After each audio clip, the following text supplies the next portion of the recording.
నంది జన్మ రహస్యం ఏంటి? అలాగే మనము శివాలయానికి వెళ్ళేటప్పుడు నంది శివాలయం ముందు అంటే శివుడు ముందు నంది విగ్రహం ఎందుకు ఉంటుంది? అయితే నంది ఎవరు అంటే శిలాద మహర్షి అనే ఒక ఋషి ఘోరమైన తపస్సు చేస్తారు శివుడికి. అయితే తపస్సు చేసేటప్పుడు ఆ తపస్సు నుంచి ప్రసన్నమై శివుడు ఆయనకి పుత్ర రూపంగా వరం ప్రసాదిస్తారు. ఆ పుత్రుడి పేరే శివుడు నంది అని పెడతారనమాట. అయితే నంది జన్మం అనేది ఆయన తపస్సు చేసేటప్పుడు యజ్ఞం చేస్తే యజ్ఞంలో నుంచి వచ్చే ఆహుతి ద్వారా జన్మం అనేది జరుగుతుందండి. తల్లి గర్భం నుంచి కాదు. ఇదే నంది జన్మ రహస్యం. అయితే శిలాద ఋషి తన కొడుకు నంది అనే అతనికి సంపూర్ణ వేదంలో జ్ఞానంలో ఇస్తారనమాట. అయితే ఒకరోజు ఏమవుతుందంటే శిలాద ఋషి ఆశ్రమంలోని తన మిత్రుడు అనే ఒక వరుణ్ అనే పేరుతోనే ఒక మిత్రుడు ఋషి వస్తారనమాట. అయితే శిలాద ఋషి ఇంకా నంది ఇద్దరూ కూడా ఆయనకి అన్నీ అంటే తన అతిథి సత్కారం చాలా బాగా చేస్తూ ఉంటారు. అయితే ఆయన ఆశీర్వదించేటప్పుడు శిలాద ఋషిని ఏంటంటే మీరు ఎప్పుడూ కూడా అలాగే ఆరోగ్యంగా ఇంకా ఎక్కువ కాలం జీవించాలని అంటే ఆశీర్వాదం ఇస్తారు. కానీ శిలాద ఋషికి ఇస్తారు. కానీ శిలాద ఋషి అనే కొడుకు నందికి మాత్రం అతను ఎక్కువ కాలం జీవించే ఆశీర్వాదం అనేది ఇవ్వరన్నమాట. అయితే దాంతోని ఈ శిలాద ఋషి అతను బాధపడుతూ అతను మిత్రుడిని అడుగుతారనమాట. మీరు నాకు ఆశీర్వాదం ఇచ్చారు కానీ నా కొడుకు నందికి మాత్రం మీరు ఆయుష్మంతుగా ఉండు అని ఆశీర్వాదం ఇవ్వలేదు అని అడుగుతారు. అయితే అప్పుడు ఆ ఋషి చెప్తారు, నంది అల్పాయు, అందుకనేసే నేను అతనికి ఆశీర్వాదం ఇవ్వలేకపోయాను అని చెప్తారు. అయితే అప్పుడు ఆ శిలాద ఋషి చాలా చింతిస్తూ ఉంటారు, నేను ఏం చెయ్యాలి? అయితే అప్పుడు తన చింత చూసి నంది అడుగుతాడనమాట, ఎందుకు నాన్నగారు మీరు ఇలాగా బాధపడుతూ ఉన్నారు?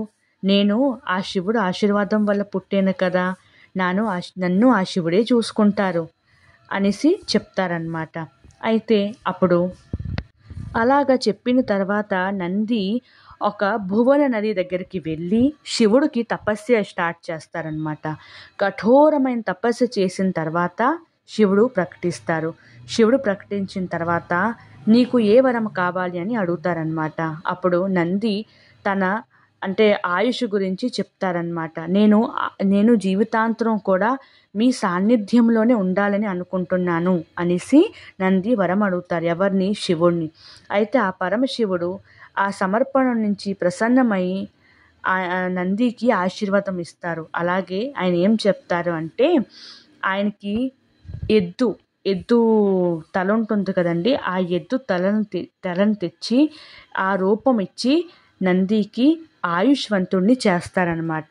ఆయుష్వంతుణ్ణి చేసి అలాగే నందిని తన వాహనముగా ఇంకా తన మిత్రుడుగా ఇంకా గణాల్లోని కూడా గణాధిపతిగా అంటే అన్ని గణాల్లోని కూడా అధిపతి అనమాట ఇచ్చి అతనికి నందీశ్వర అని పేరు పెట్టి పెడతారనమాట.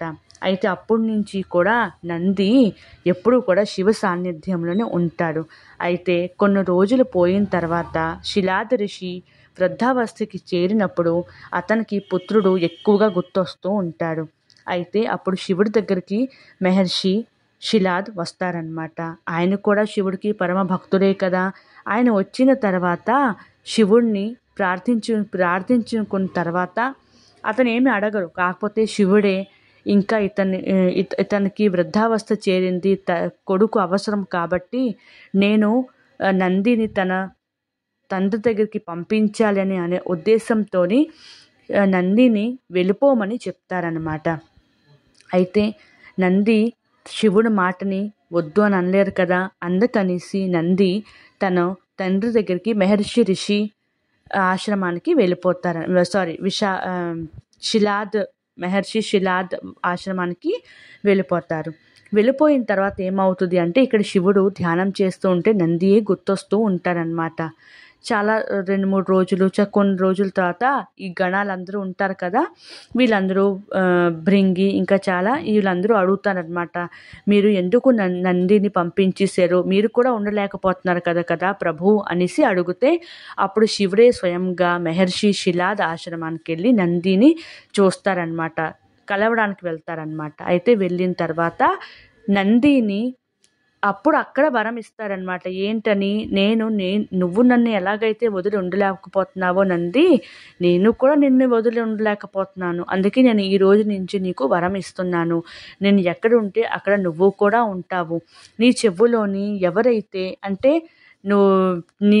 నాకు దగ్గరికి చేరే ముందు కంట నీ ముందే కోరికలన్నీ చేరిపోతాయన్నమాట.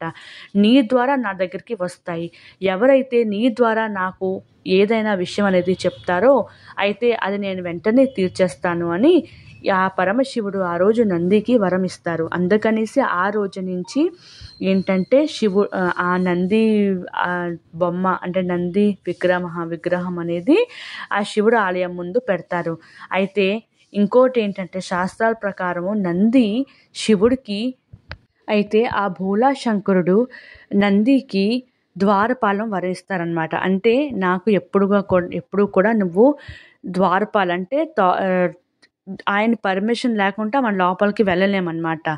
అది సో ద్వారానికి కాపలా అంటాం కదా, అలాగా. అయితే శాస్త్రం ప్రకారం ఏంటి అంటే శివాలయాలు ఎక్కడైతే ఉంటాయో అక్కడ నంది ఆ శివాలయాన్ని సంరక్షిస్తూ ఉంటారనమాట. అందుకనిసే మనము ఎవరైతే ఇప్పుడు మనం వెళ్తాం కదా గుడికి వెళ్ళేటప్పుడు ముందు నందీష్కి దండం పెట్టుకొని అతని చెవులోని మన కోరికలు చెప్పుకొని అప్పుడు శివుడికి దర్శనం ఇచ్చుకుంటేనంట మన కోరికలు అనేది చాలా వేగంగా శివుడి దగ్గరికి చేరుతాయి అనేది శాస్త్రంలో చెప్పడం జరిగింది.